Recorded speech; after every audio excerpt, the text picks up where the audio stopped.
الحمد لله رب العالمين والعاقبة للمتقين والصلاة والسلام على سيد الأنبياء والمرسلين وعلى آله وأصحابه أجمعين. أما بعد فقد قال الله تبارك وتعالى في القرآن المجيد: بسم الله الرحمن الرحيم. قل إن الموت الذي تفرون منه فإنه ملاقيكم ثم تردون إلى عالم الغيب والشهادة فينبئكم بما كنتم تعملون. وقال النبي صلى الله عليه وسلم: أكثروا ذكر هازم اللذات الموت. وقال النبي صلى الله تعالى عليه وسلم: إن القبر روضة من رياض الجنة أو حفرة من حفر النار. وقال النبي صلى الله عليه وسلم: ألا للموت سكرات إن الله وملائكته يصلون على النبي يا أيها الذين آمنوا صلوا عليه وسلموا تسليما. اللهم صل على سيدنا ومولانا محمد وبارك وسلم صلاة وسلام عليك يا رسول الله صلى الله تعالى عليه وسلم. معزز اور محترم حاضرین محفل اور اسٹیج پر تشریف فرما علماء اہل سنت، اللہ جل شانہ کا شکر ہے، فضل ہے، کرم ہے کہ وہ ذات پاک نے آپ کو اور ہم کو ذکر خدا، ذکر مصطفیٰ کی محفل میں آنے کی توفیق عطا فرمائی ہے. یہ آپ کی اور ہمارے مشترکہ خوش نصیبی ہے. ایسے محفلوں کا، اللہ اور اللہ کے رسول کا، ذکر کا، اطاعت کا، بندگی کا قدر و قیمت تب معلوم ہوگا جب انسان کی آنکھیں بند ہونے لگی، دنیا سے رخصت ہونے لگے، تب اس انسان کو ایسے محفلوں کا قدر و قیمت معلوم ہو ہی جائے گا. پھر افسوس کرے گا، ہاتھ ملائے گا، ادھر ادھر دیکھے گا کہ کاش ہماری زندگی مکان، دکان، ہوٹل، پارٹی، دنیا کی عیش و عشرت میں نہیں گزرتی. ہماری زندگی کہاں گزر گئی ہوتی؟ مسجد میں گزر گئی ہوتی. ہماری زندگی کہاں پر بسر ہو جاتی؟ قرآن کی تلاوت میں بسر ہو جاتی. ہماری زندگی کہاں گزر جاتی؟ اللہ اور اللہ کے رسول کی ذکر کی محفل میں ہماری زندگی گزر جاتی. تو پھر کیا ہوتا؟ قبر کے عذاب سے بھی بچ جاتے، میدان معاشر کے گرمی سے بھی بچ جاتے، اللہ بھی راضی ہو جاتا، اللہ کے رسول بھی راضی ہو جاتا. آج تو آپ اور ہم کو ایسی محفلوں کو کوئی قدر ہی نہیں. یہ کوئی دنیا داری کی محفل نہیں کہ جیسے آئیں گے، جیسے بیٹھیں گے، جیسے نیت لے کر کہیں گے، کوئی پرواہ نہیں. یہ قرآن و حدیث کی محفل، شریعت کی محفل ہے، موت کی ذکر کی محفل ہے. یہاں کیا کرنا ہوگا؟ سب سے پہلے نیت کی اخلاص سے آنا پڑے گا، اصلاح کے غرض سے آنا پڑے گا، قرآن و حدیث کی محبت کو دل میں لے کر کے آنا پڑے گا. اگر اس انداز سے آپ آئیں گے، بیٹھیں گے، سنیں گے تو پھر ہمارا تو یقین، ہر مسلمان کو یقین ہونا ہی چاہیے کہ کس محفل سے محروم ہو کر کے نہیں جائیں گے، اصلاح کو لے کر کے جائیں گے، کامیابی کو لے کر کے جائیں گے، اللہ کی رحمتوں کو لے کر کے جائیں گے، دنیا و آخرت کی کامیابی کو لے کر کے روانہ ہوں گے۔ بہت کافی ہو چکا ہے، اور یہ محفل پاک ہمارے مولانا خوش محمد صاحب نے بڑی اخلاص و محبت کے ساتھ سجایا ہے، اور ہم دیکھ رہے ہیں کہ ماشاءاللہ ہمارے اسٹیج پہ علماء سے بھرا ہوا ہے، اور ہمارے پنڈال بھی اس علاقے کے جو مقتدر حضرات ہیں وہ بھی اس پنڈال میں موجود ہے، اور مولانا خوش محمد صاحب نے علماء کو بھی دعوت دی ہے، علاقے کے مقتدر حضرات کو بھی دعوت دی ہے۔ تو یہ محفل پاک کو بڑے عقیدت سے، بڑے جوش و جذبے کے ساتھ مولانا خوش محمد صاحب نے منعقد کی ہے۔ اللہ جل شانہ اس عقیدت، اس جوش و جذبے، اور والدہ مرحومہ جو دنیا سے رخصت ہو چکے ہیں، اس کی ایصال ثواب کے لیے اس محفل کو منعقد کیے۔ اللہ ان کی والدہ کو کروٹ کروٹ جنت نصیب فرمائے، آمین۔ میں نے جس آیات مبارکہ کی تلاوت کی ہے، اللہ جل شانہ اس آیات مبارکہ میں موت کا ذکر کیا ہے۔ قرآن حکیم کے اندر جگہ جگہ موت کا ذکر ہے، انسان کو یاد دلایا گیا ہے۔ کیا یاد دلایا گیا ہے؟ کہ دنیا کی زندگی ہمیشہ کی زندگی نہیں، دنیا کے عیش و عشرت ہمیشہ کے لیے نہیں، دنیا کی کوٹھی و بنگلے ہمیشہ کے لیے نہیں،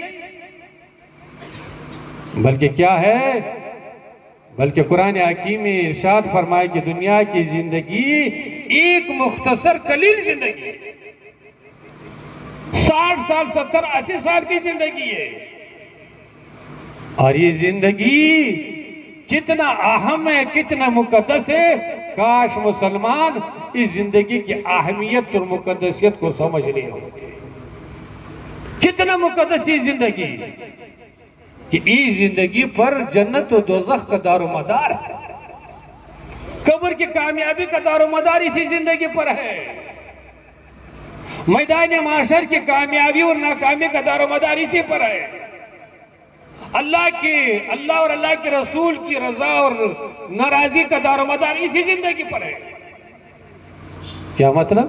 مطلب یہ ہے کہ اگر یہ 60 سال 70 سال کی زندگی جو آپ اور ہم موبائل میں گزار رہا ہے، غیبت میں گزار رہا ہے، پارٹی کناروں میں گزار رہا ہے، پارٹی کے کودنے میں گزار رہا ہے، چغل خوری میں گزار رہا ہے، اپنے پڑوسی کو پریشان کرنے میں گزار رہا ہے، اگر یہ 60 سال 70 سال کی زندگی ایک مسلمان ایمان کے حالات میں گزار دے، مسجد میں گزار دے، نماز میں گزار دے، قرآن کی تلاوت میں گزار دے، پڑوسی کی محبت میں گزار دے، اور غریبوں کی مدد کرتی ہوئی زندگی گزر جائے، تو قبر میں بھی کامیابی، میدان محشر میں بھی کامیابی، جنت بھی آپ کے لیے ہوگا، جنت کا باغ و بہار بھی آپ کے لیے ہوگا۔ یہ کوئی معمولی زندگی ہے؟ صحابہ کرام نے کیسی زندگی گزاری، اللہ کے رسول نے کیسی زندگی گزاری، ہم اور آپ کو تو پیٹ سے فرصت نہیں، پیٹ سے فرصت ہی نہیں۔ ہوٹل پر تو ہم لوگ کھا رہے ہیں، دعوتوں میں تو ہم لوگوں کا پیٹ نہیں بھر رہا ہے، ناشتے میں تو ہم لوگوں کا پیٹ نہیں بھر رہا ہے۔ حدیث پاک میں آتا ہے کہ حضرت فاطمہ الزہرا رضی اللہ تعالیٰ عنہا جو حضور کی پیاری بیٹی ہے، جو جنتوں کی عورتوں کی سردار ہے، ایک دن انہوں نے 4 روٹی بنائی۔ کتنی روٹی؟ 4 روٹی بنائی۔ ایک روٹی اپنے لیے، ایک روٹی اپنے شوہر نامدار حضرت علی کرم اللہ وجہ کریم کے لیے بنائی، اور 2 روٹی حسینین کریمین کے لیے بنائی۔ 4 آدمی 4 روٹی بنائی۔ تو جب روٹی تیار ہو گئی تو حضرت علی کرم اللہ وجہ نے اپنی روٹی کو تناول فرمایا، حضرت امام حسن رضی اللہ عنہ اپنی روٹی کو تناول فرمایا، حضرت امام حسین رضی اللہ عنہ اپنی روٹی کو تناول، ایک روٹی بچ گئی جو کس کی اسی میں تھی؟ حضرت فاطمہ الزہرا رضی اللہ تعالی عنہ کی اسی میں تھی۔ جب کھانے کے لیے بیٹھی، روٹی اٹھائے کھانے کے لیے بیٹھی تو اپنے ابا جان یاد آیا کہ ہمارے ابا جان نے کچھ کھایا ہوگا کہ نہیں کھایا ہوگا۔ اللہ کے رسول رحمت للعالمین سید المرسلین ہے، جس کے صدقے اور توفیق میں اللہ نے جہان کو قائم کیا ہے، جس کے صدقے میں کل بروز معاشر شفاعت ملنے والا ہے۔ اپنے ابا جان یاد آئی اور روٹی کو لے کر کے اپنے ابا جان کے حضور میں حاضر ہوئی اور عرض کہ یا رسول اللہ، میں نے 4 روٹی بنائی تھی، 3 روٹی تو ختم ہو گئی، میری اسی کی روٹی بچ گئی، آپ یاد آئے کہ میرے ابا جان نے کچھ کھایا ہوگا کہ نہیں کھایا ہوگا؟ اللہ کے رسول نے ارشاد کر کی بیٹی، آج 3 دن ہو گیا میرے حلق سے ایک لقمہ بھی نہیں اترا۔ ذرا اندازہ تو کیجیے اور آپ اور ہم کا کیا حال ہے؟ ہمارا اور آپ کا حال تو یہ ہے کہ جب تک گلے سے ہمارا پیٹ نہیں بھرے گا ہم لوگ پلیٹ چھوڑنے کے لیے تیار ہی نہیں، اور پیٹ بھرنے کے بعد ایک مسلمان کو شکر ادا کرنا چاہیے، الحمدللہ پڑھنا چاہیے، اللہ کے بارگاہ میں شکریہ ادا کرنا چاہیے۔ لیکن ہم لوگ کیا کر رہے ہیں؟ شکر تو دور کے بعد ہے، آدھا پلیٹ کھا لیں گے، آدھا چھوڑ کے روانہ ہو یہ جائے۔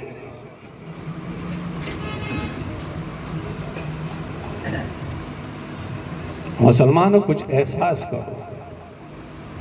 تو اللہ جل شانہ آیت کریمہ میں کیا فرمایا؟ وقت کافی ہو چکا ہے۔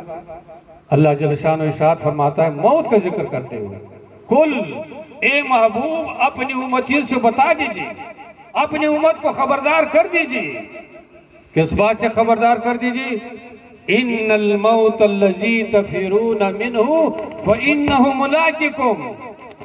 اپنی موت کو خبردار کہ جس موت سے تم لوگ بھاگنا چاہتے ہو، جس موت سے تم لوگ فرار ہونا چاہتے ہو، جس موت سے تم لوگ نفرت کرنا چاہتے ہو، جس موت سے تم لوگ بچنا چاہتے ہو، جس موت سے تم لوگ ڈاکٹروں کا چکر لگانا چاہتے ہو، کیا ہوگا؟ فَإِنَّهُ مُلَاقِكُمْ، ایک نہ ایک دن یہ موت تم لوگوں سے ملاقات کر کے رہے۔ تم لوگوں کو ملاقات کرنے کی ضرورت نہیں، تم لوگ تو بھاگنے کے چکر میں ہو، ڈاکٹروں کے چکر میں ہو، موت سے نفرت کرنے کے چکر میں ہو، تم لوگوں کو ملاقات کرنے کی ضرورت نہیں۔ یہی موت کیا کرے گا؟ ایک نہ ایک دن آ کر کے تم لوگوں سے ملاقات کر کے رہے گا۔ اور موت جو آئے گی کوئی آپ کے پاس ہمارے پاس ڈھول بجاتے ہوئے نہیں آنے والا، کوئی نعرہ لگاتے ہوئے نہیں آئے گی، بلکہ مسلمان کو یہ حکم دیا گیا ہے کہ مسلمان کو ہمیشہ موت کے لیے تیار رہنا یہ چاہیے۔ اور تیار رہنے کا مطلب کیا ہے؟ تیار رہنے کا مطلب یہ نہیں کہ بہترین کپڑے پہن لیا، چہرے پر روغن لگا دیے، کریم لگا دیا اور بہترین ٹوپے پہن لیے، یہ تیاری کا مطلب نہیں۔ تیاری کا مطلب ہے کہ مسلمان کو جب نماز کا وقت ہو جائے نماز پڑھنا چاہیے، قرآن کا موقع ملے قرآن پڑھنا چاہیے، درود پڑھنے کا موقع ملے درود پڑھنا چاہیے، اپنی زندگی کو اللہ اور اللہ کے رسول کی اطاعت و بندگی ذکر و اذکار میں گزارنا چاہیے۔ اگر اس حال میں موت آ گئی تو ایک مومن کی موت ہوگی، قبر میں بھی کامیابی، میدان معاشر میں بھی کامیابی، اللہ بھی راضی ہوگا، اللہ کے رسول بھی راضی ہوگا۔ لیکن آج مسلمان ذکر کرنے کے لیے تیار ہیں۔ آج 2 مسلمان بیٹھیں گے تو کس کا ذکر ہوگا؟ پارٹی کا ذکر ہوگا۔ جس امام کے پیچھے نماز پڑھے اس کا غیبت کرتا ہوا نظر آئے گا، چغل خری کرتے ہوئے نظر آئے گا، دوسرے مسلمان کے خلاف منصوبہ بندی کرتے ہوئے نظر آئے گا۔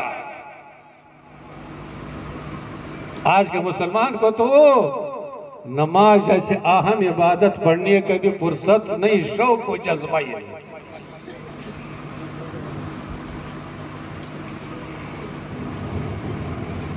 تو مسلمانوں، یہ محفل پاک، یہ مرحومہ کی ایصال ثواب کے لیے تو یہ ہے، یہ محفل پاک آپ کی اور ہماری اصلاح کے لیے بھی ہے، آپ کو اور ہم کو موت کا پیغام بھی دے رہا ہے کہ مرحومہ دنیا سے رخصت ہو گئی، آج ان کو ایصال ثواب کے ساتھ یاد کیا جا رہا ہے۔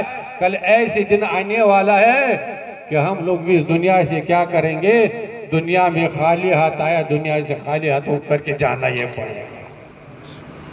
نہ دنیا میں ساتھ جانے والا ہے، نہ بیٹا ساتھ جانے والا ہے، نہ بیٹی ساتھ جانے والے ہیں، نہ کوئی دوست احباب ساتھ جانے والا ہے۔ اگر دنیا میں ایمان پر رہے ہوں گے، اللہ ہر مسلمان کو ایمان پر زندگی نصیب فرمائے اور نیک عمل کرتے ہو رہے ہوں گے، وہی ایمان ساتھ میں جائے گا، نیک اعمال ساتھ میں جائے گا۔ اللہ کے رسول نے کیا ارشاد فرمایا؟ اللہ کے رسول نے ارشاد فرمایا کہ قبر یہ آخرت کی منزلوں میں سے سب سے پہلے منزل ہے۔ ان القبر اول منزل من منازل الاخرہ، آخرت کی منزل میں سب سے پہلے منزل کون ہے؟ قبر ہے۔ مرنے کے بعد سب سے پہلے انسان کو کہاں جانا پڑتا ہے؟ چاہے مفتی صاحب ہو، چاہے پیر صاحب ہو، چاہے کلکٹر صاحب ہو، چاہے منسٹر صاحب، کوئی بھی صاحب ہو، سب سے پہلے کہاں جائے گا؟ قبر میں جانا ہے پڑے گا۔ اور قبر کے بارے میں اللہ کے رسول نے ارشاد فرمایا کہ قبر کے دو حالات ہوں گے، دو حالات قبر کے ہوں گے، یا تو ہوگا روضۃ من ریاض الجنہ او حفرۃ من حفر النار، یا تو جنت کے باغچے میں سے ایک باغچہ ہوگا یا جہنم کے گڑھوں میں سے گڑھا بن کر کے لائے گا۔ کیا مطلب؟ مطلب یہ ہوا کہ جو مسلمان یہ 60 سال 70 سال دنیا کی زندگی کو ایمان کے حالات میں گزار دے، حضور کی محبت و عظمت کو دل میں لے کر کے گزار دے، حضور کی سیرت پر عمل کرتے ہوئے گزار دے، قرآن کو پڑھتے ہوئے، قرآن کو سمجھتے ہوئے، قرآن کے احکام پر عمل کرتے ہوئے اللہ اور اللہ کے رسول کی اطاعت و بندگی میں گزار دے، تو حضور فرماتے ہیں کہ ان کے لیے قبر کیا بنے گا؟ روضۃ من ریاض الجنہ، جنت کے باغیچوں میں سے باغچہ بند کر کے رہے گا۔ سبحان اللہ۔ وہی قبر، وہی اندھیری کی کوٹڑی، وہی کیڑی مکڑوں کی جگہ جس میں کوئی انسان اترنے کے لیے تیار ہی نہیں۔ اللہ کے رسول نے ارشاد فرمایا کہ قبر کیا بنے گا؟ ان کے لیے جنت کے باغیچوں میں سے باغچہ بند کر کے رہے گا۔ یہی سے جنت کا سلسلہ شروع۔ اور حدیث پاک میں یہاں تک آتا ہے کہ جنت کی طرف سے کھڑکی کھول دی جائے گی اور وہاں سے ٹھنڈی اور خوشبودار ہوا آتی رہے گی۔ سبحان اللہ۔ اللہ ہر مسلمان کو نصیب فرمائے۔ آمین۔ اور اگر آپ اور ہم جیسی زندگی گزار رہے ہیں، آج تو قرآن پر بھی حملہ ہو رہا ہے، حضور کی ذات پر بھی حملہ ہو رہا ہے، مسجد پر بھی حملہ ہو رہا ہے، لیکن مسلمان کو تو روڈ پر آنے تو دور کی بات ہے، مسلمان کو پیشانی پر غم کبھی اظہار نہیں ہو رہا، پیشانی پر غم کبھی اظہار نہیں کر رہا ہے۔ یاد رکھیے، قرآن بھی رہے گا، اسلام بھی رہے گا، دین اسلام بھی رہے گا، قرآن بھی رہے گا۔ نہ دین اسلام کوئی مٹا سکتا ہے، نہ قرآن کوئی مٹا سکتا ہے، اس لیے کہ قرآن کا حفاظت اللہ نے اٹھایا ہے۔ دین اسلام اللہ کا دیے ہوئے دین ہے، دین بھی رہے گا، قرآن بھی رہے گا۔ لیکن اگر ہم لوگ ایسے یہی مظاہرہ کرتی ہوئی سے پر زندگی گزارتے رہے تو ہم لوگ دنیا میں بھی ذلیل ہو گیا، آخرت میں بھی ذلت کا سامنا کرنا یہ پڑے گا۔ یہ نہیں مطلب نہیں کہ اگر ہم لوگ قرآن و دین اسلام کے محبت پر سر جھکائے رہیں گے تو اسلام مٹ جائے گا، نہیں، اسلام رہے گا، قرآن رہے گا۔ لیکن ہم لوگ اگر ایسے انداز سے اگر دنیا سے رخصت ہو گئے تو خسرت دنیا والآخرہ، دنیا بھی برباد ہوگا، آخرت بھی برباد ہو ہی جائے گا۔ تو مسلمانوں، یہ مختصر زندگی ہے۔ کامیاب وہی انسان جس نے آخرت کا فکر کیا ہے، کامیاب وہ انسان جس نے قبر کا فکر کر لیا۔ اللہ کے رسول کی خدمت میں ایک صحابی حاضر و عرض کہ یا رسول اللہ صلی اللہ علیہ وسلم، دنیا میں سب سے عقل مند انسان کون سا ہے؟ سب سے ہوشیار انسان ہے کون سا؟ آپ کے اور ہمارے ایک سب سے عقل مند انسان کون ہوگا؟ جو کروڑپتی ہوگا، کرپتی ہوگا، گاڑی گھوڑا ہوگا، مکان ہو، دکان ہو، مارکیٹ ہوگا، یہی آپ کی نزدیک اور ہمارے نزدیک سب سے عقل مند انسان ہے۔ اللہ کے رسول نے کیا جواب دیا؟ حضور نے ارشاد فرمایا القیس من عرف ربہ وعمل لما بعد الموت۔ حضور نے ارشاد فرمایا کہ دنیا میں سب سے عقل مند انسان وہی ہے جس نے دنیا کی زندگی میں اپنے رب کو پہچان لیا، جس کی دنیا کی زندگی میں رب کو راضی کر لیا، جس نے دنیا کی زندگی میں رب کی اطاعت کرتے ہوئے اپنے رب کو راضی کر لیا۔ اور کیا فرمایا؟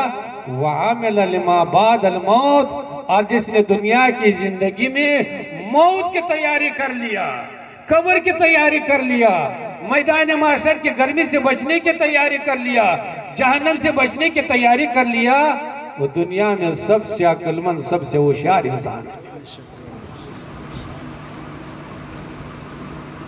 تو مسلمانوں، ہوشیاری یہ نہیں کہ دولت ہو جائے، ثروت ہو جائے تو یہ ہو جائے تو یہ ہو جائے۔ ہوشیار انسان ہو کہ جو 5 وقت نماز کا پابند ہو، قرآن پڑھنے کا پابند ہو، حلال و حرام کا تمیز کرنے والا ہو، جائز و ناجائز کا فرق کرنے والا ہو، اور اپنی زندگی کو شریعت کے مطابق گزارنے والا ہو، چاہے جھوپڑی کا رہنے والا کیوں نہ ہو، چاہے روڈ پر شب بسر کرنے والا کیوں نہ ہو، تو اللہ اور اللہ کے رسول کی نزدیک وہ انسان کیا ہے؟ سب سے عقل مند، سب سے ہوشیار انسان۔ تو یہ محفل پاک مولانا خوش محمد صاحب نے اپنے والدہ مرحومہ کی ایصال ثواب کے لیے منعقد کی ہے، اور اوپر سے نئے مکان بھی بنایا ہے۔ اللہ جل شان ہو اس نئے مکان میں بھی خیر و برکت عطا فرمائے، نظر محبوبت سے محفوظ فرمائے۔ اللہ اپنے فضل و کرم سے ہم تمام حاضرین کے اس محفل پاک میں شرکت کو قبول فرمائے۔ اللہ جل شان ہو کے بارگاہ میں کہ دعا ہے کہ جب آپ کا اور ہمارا آخری وقت ہے، آخری وقت تو سب کو آنا ہی ہوگا، جب آخری وقت اللہ ہر مسلمان کو ایمان پر خاتمہ نصیب فرمائے، نماز پڑھتے ہوئے دنیا سے رخصت ہو جائے، والدین کی خدمت کرتے ہوئے دنیا سے رخصت ہو جائے۔ اگر اس سال میں دنیا سے رخصت ہو گئے تو انشاءاللہ مرنے کے بعد جتنی بھی منازل آنے والے اللہ اپنے فضل و کرم سے ہر منزل میں کامیابی عطا فرمائے گا۔ اللہ تعالیٰ تمام حاضرین کی شرکت کو قبول فرمائے۔ وآخر دعوانا ان الحمدللہ رب العالمین۔ اب صلاۃ و سلام کے لیے